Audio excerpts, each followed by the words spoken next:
Hello and welcome to another recap of the Real Housewives of Orange County. We are on season 15, episode 5, An Unexpected Guest.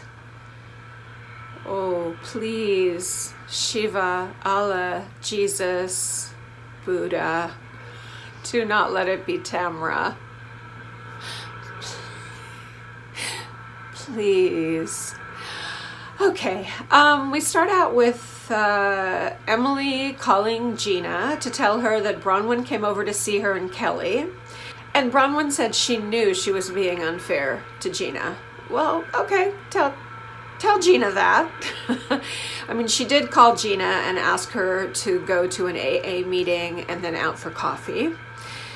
Gina absolutely hates the way Sean is always hanging on to Braunwyn like a little puppy. I mean, she's already basically said he is her enabler in chief. He follows around after her and cleans up her mess and takes care of her when she is drinking or was drinking. Really strange relationship. I mean, yeah, it's hard to judge other people's relationships, but definitely highly unusual. Emily says, Braunwyn attacks people who call her out on her shit. And that's exactly right. Last year, Braunwyn was mean to Emily because Emily was after her for drinking too much. She called her out on it. All right. Braunwyn's son, Jacob, wants to be a drag queen and I think is making his debut. She's bought some sparkly clothes for him and some heels. She asks him, is this about pageantry or identity or what? And he basically said, I don't know. He's a baby, he's just starting with the drag queen thing. So he needs to do a lot of work on his posture. But the family's super supportive. He said he sees drag as therapy. He had terrible depression and drag helped him out. Great. Whatever works. Okay, Gina is getting her license back after getting her DUI, hopefully. She's still working on the situation with Matt because she's really supposed to make some kind of statement about what happened. Now, we don't need to go over the whole thing, but we know that what happened that night with Matt was really, really bad. And then he was charged with stalking, and she seems to just have shoved the whole thing into the closet and not want to deal with it and acting like everything's fine, inviting him over for Sienna's birthday. I don't think she's dealing with it at all.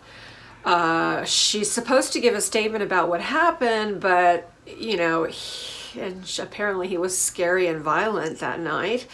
But she does not want to relive it. She wants to keep it buried. She's also afraid that if, she makes this statement that then he'll never be able to see his kids again. And, so there's a lot of that to consider. But on the other hand, maybe he shouldn't be seeing his kids if he was violent and scary toward his wife, toward their mother. Who knows? We'll see. Okay, Shannon's daughter, Sophie, is going to Baylor, which is a Methodist university in Texas. And she is writing a book about being the child of divorce. Wow, take a number. That's a huge slice of people. I'm not sure what new insight she can bring into that. I mean, yeah, that's like, wow, what, half of all children. Anyway, Shannon's kind of a little bit worried about what kind of damage she did by fighting in front of the girls with David. Apparently they fought a lot. I don't know how much it was screaming fighting. It seemed like her fighting with David was more passive-aggressive fighting because he seemed like the kind of passive-aggressive type. Although apparently he did have a darker side, but still, I'm not sure. So Skylar told Shannon, one of her other daughters, said, one day you're going to realize what you've done to me by, I guess, all the arguments with David in front of her. All right, yeah, Sophie looks a lot like Shannon when you dress her up. Oh, barf, now we get to go wedding dress shopping with Braunwyn for her third wedding dress. She had her wedding dress, and then she had her first vow renewal dress where she was apparently hammered, and now she's going to have her third wedding dress, which theoretically she's going to be sober, so she decides she's going to go all out on this one, and it looks like she's buying like a $15,000 wedding dress, the whole 9 yards, the tulle, the sparkles, the yeah. Okay, to each his own. Braunwyn goes looking for a dress with Kelly because Kelly's also engaged. This will be Kelly's third wedding. Kelly is going for something much more kind of simple for her wedding. I think something a little more appropriate for a third wedding. I don't know why Braunwyn is so cringy to me right now. Everything that she does, everything that she says is just making me cringe. It's making me uncomfortable, making me, ugh. I don't know why, and I don't understand, because like I was extremely supportive of her saying, wow, I thought it was so amazing that she said I'm an alcoholic on camera, and I don't know why. I feel like somehow she's gonna use this in a weird way. Remember, she's Dr. Deb's daughter. This is a person who being raised and being taught about life by a crazy woman, a selfish as hell crazy woman. Anyway, she looks really haggard in the dress, and I'm not being a bitch. Braunwyn's a beautiful woman, but I you know, obviously she's been crying a lot. She's going through withdrawal from alcohol, you know, psychological withdrawal at this point, probably not physical, but she looks really haggard. She's aged a lot in the last year.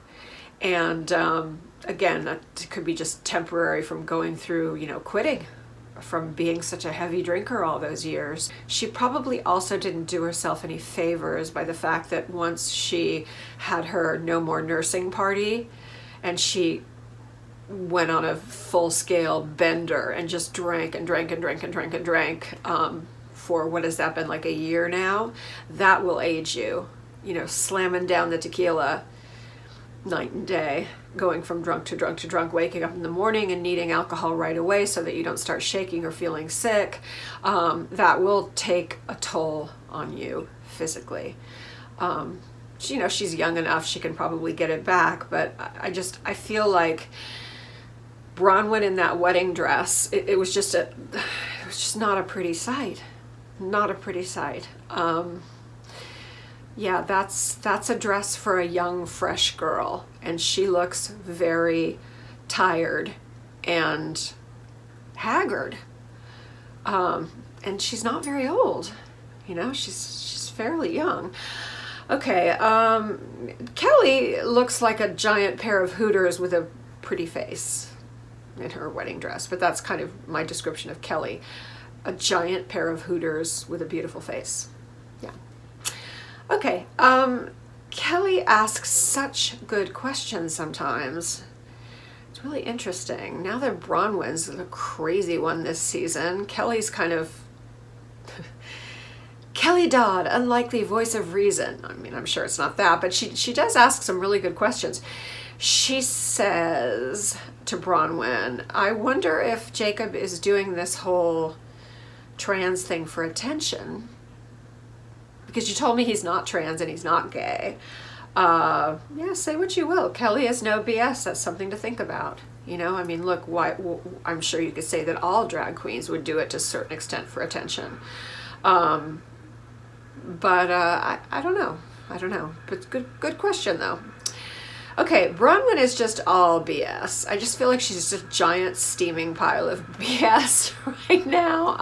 And I don't see her and Kelly as friends, because Kelly's very direct and very honest and very real, sometimes to the point of being disgusting, but she is who she is. And I feel like Braunwyn is just all, oh, diva, diva, diva, fake, fake, fake right now. there is construction going on outside our building, and I got the little lavalier mic on, so hopefully if I speak loud enough it'll drown most of it out, but they've been doing it for so many hours I can't even bother to pick a time when it's not going on. So apparently it's something that can be done anytime in a 24-hour period. So, oh, and it left again. I don't even know if you can hear it, but we have hurricane windows. We have double pane hurricane glass windows that can withstand 200-mile-an-hour winds and tree trunks being lobbed at them. And normally you can't hear anything outside, but this is so loud. Oh, we're hearing it. Okay, all right. Oh, Elizabeth. Oh God, I forgot Elizabeth existed. Okay, so she is talking to her mother, and her niece is there. The niece's mom, her sister Anna, is on heroin and is supposed to go to rehab again, but she has apparently disappeared. They don't know where she is. Anna started using heroin when she was 14. Liz's father died of alcoholism. Anyway, Liz's mom, I keep saying Liz because Elizabeth is just, I'll say Elizabeth. Elizabeth's mom has custody of Cassandra, of the niece, because obviously Anna is not capable of taking care of her daughter at this point. All right, so Gina and Shannon come over to Elizabeth's house. Shannon is just, this is the first time Shannon has been to Elizabeth's house. And I mean, it's not even honestly, by Orange County standards, it's not all that. The house is not, let me just say, there are, think of Heather Dubrow's house. I mean, compare Elizabeth's house to Heather Dubrow's house. Heather Dubrow gives you an idea. There are dozens, I would say, of massive, massive mega mansions like that in Orange County. So Elizabeth's little beach house, not little, it's cute, but it's not all that. So I don't know why they're making such a big deal out of it. But anyway, Shannon just comes over and she's ridiculously competitive and acting very jelly. Oddly so. I don't think Shannon should feel insecure. She's certainly lived in massive mansions and she's got a good settlement from her divorce and she's fine. But anyway, yeah, she's just very kind of a little bit like, about everything at the house. And when Elizabeth mentions that she's going to go shopping for a Ferrari, Shannon goes something like, oh, my dad had a Ferrari or my mom had a Ferrari or something like that. I don't know, just something random, which why say that? I don't know. It's not a competition. Okay.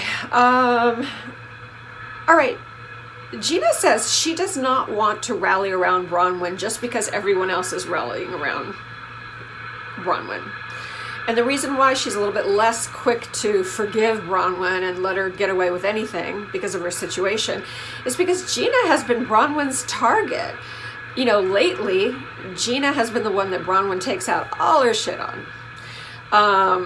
Oh, by the way, I was wondering, God, why would anyone go to an AA meeting with somebody for a friend date, even though Shannon went with Braunwyn to her first AA meeting, but that was for moral support. That's different. I realized that, well, they reminded us that Gina has court-mandated AA meetings, so she has to go anyway. So yeah, they might as well go together and then have a coffee afterwards and see if they can hammer out their differences.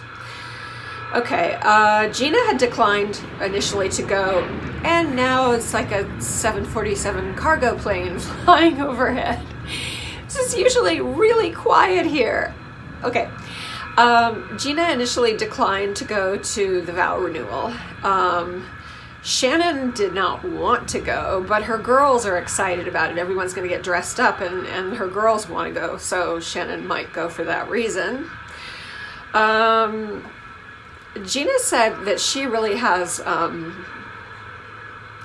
mixed feelings about Matt coming over for Sienna's birthday. And I can tell you what's going on. Gina, you have unresolved PTSD. Whatever he did with whatever happened on that one really bad night and then the stalking and all that, it was bad. It was traumatic. You have post-traumatic stress disorder that seems to be unresolved. And you need to deal with that, and you can't deal with it by just saying, yeah, Matt, come on over to for Sienna's birthday. Come on over, bring your new girlfriend. That's not the way you get over things like that at all. Not at all.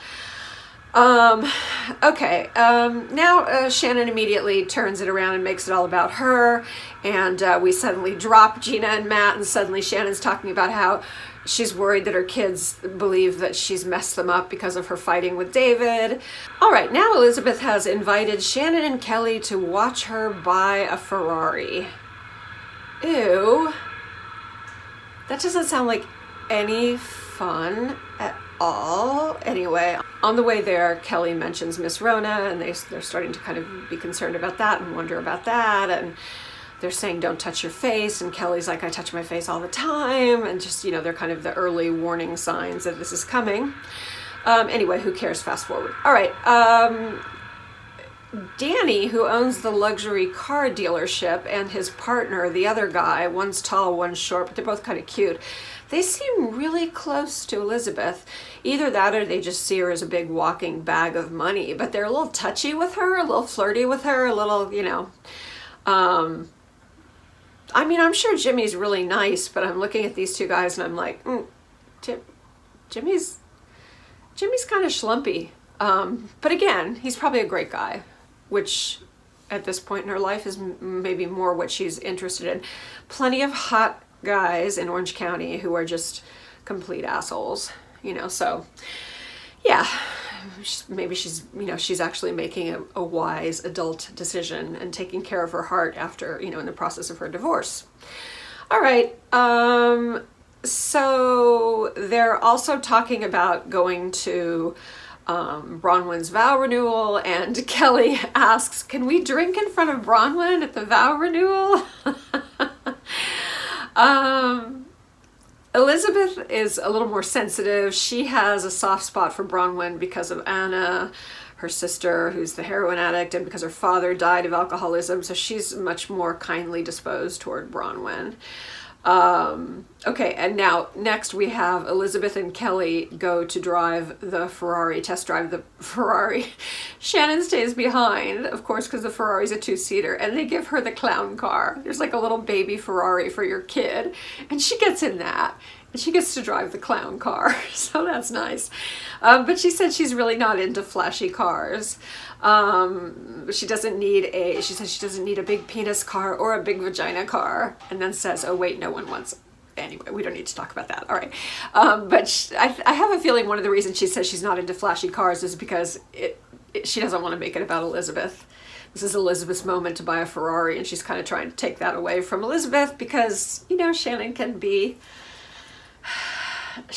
muy selfish. She can be very into herself, even though she has a good heart. I think she has a heart of gold, but Shannon doesn't like people eclipsing her. All right. Oh God. All right. So Braunwyn and Gina go to their AA meeting. Braunwyn tells her how great it is having Sean to manage her and take care of her all the time. And Gina calls it. She's like, oh, he's your enabler. Yeah. That's what I've been saying. Okay, now we have Emily, and is this the unexpected guest? I don't know. The unexpected guest is Lizzie, who I think was a one-season housewife.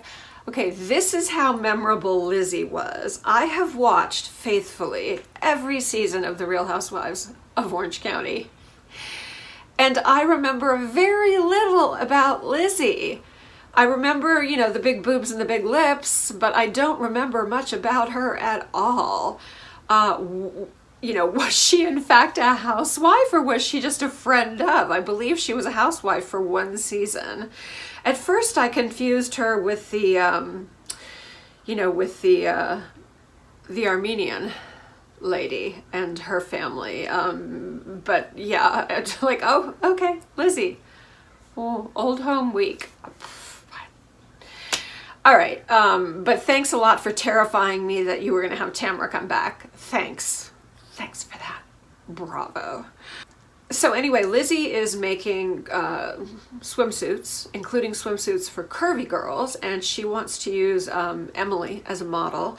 She also wants to use, Emily suggests Elizabeth. Emily and Elizabeth would be great models for curvy swimsuits because they're both gorgeous girls with great curves, you know. So yeah, they'd be perfect. And she's like, you know, we can do it at Elizabeth's house. I hope she's asked her first.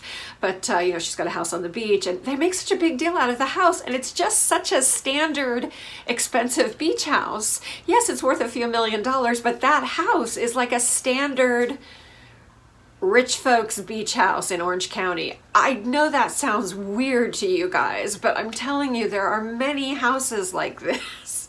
Many houses like this, but they're making it like it's, you know, oh my God, it's the Taj Mahal, it's incredible. It's like, yeah, okay. And don't get me wrong, like I said, it's worth a few $1,000,000.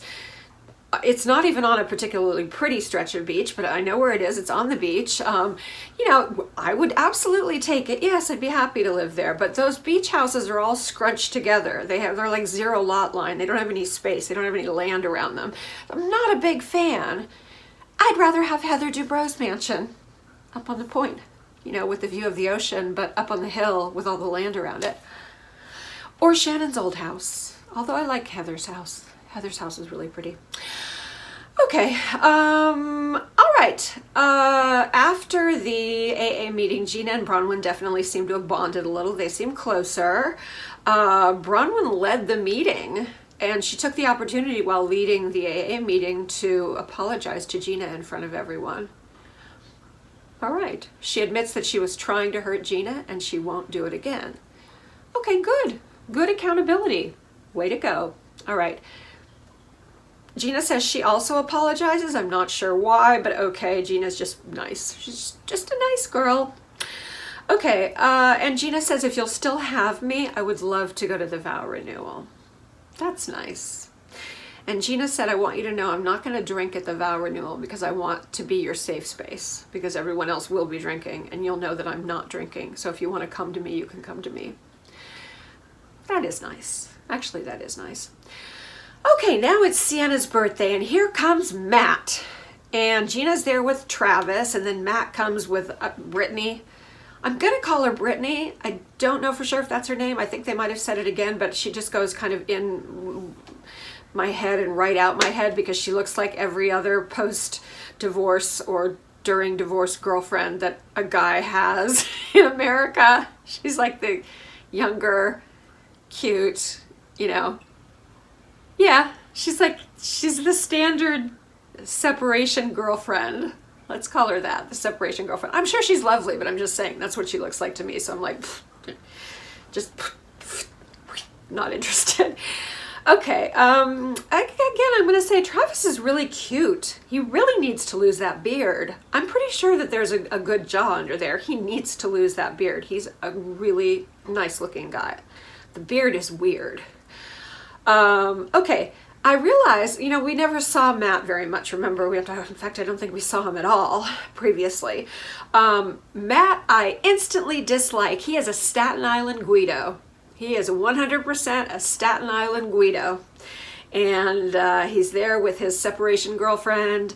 And I'm sure the two of them together are just absolutely brilliant. They probably play along with Jeopardy for fun, and they get all the answers correct. And yeah, you can tell these two are, yeah, okay.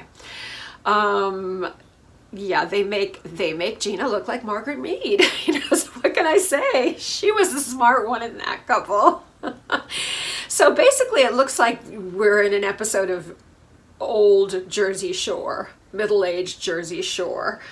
You know, Gina is really struggling with, this is how we kind of end, is with her saying, if I make a statement about Matt and he goes to jail and his kids won't see him, oh my God, can I do that? And I'm shouting at the MacBook screen, that's what jail is for. It's for wife beaters. Yeah, that might be the right place for him, Gina.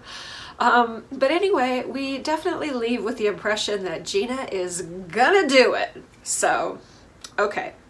I think it'd be good for her. And not just that it's good for her, I mean, I think it's warranted from the things. And again, I tell you, I try not to read too much stuff outside the show, but I have read a bit about it, and he behaved really horribly. And yeah, he's a hot-tempered Guido asshole.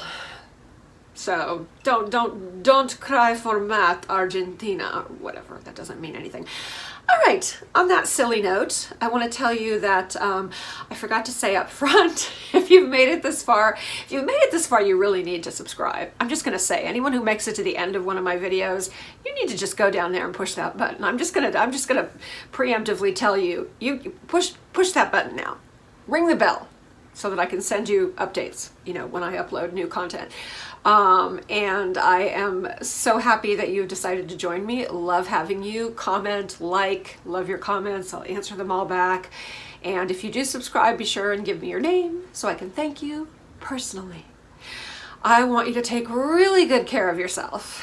And I want you to be good, but not too good. Love you guys. Bye.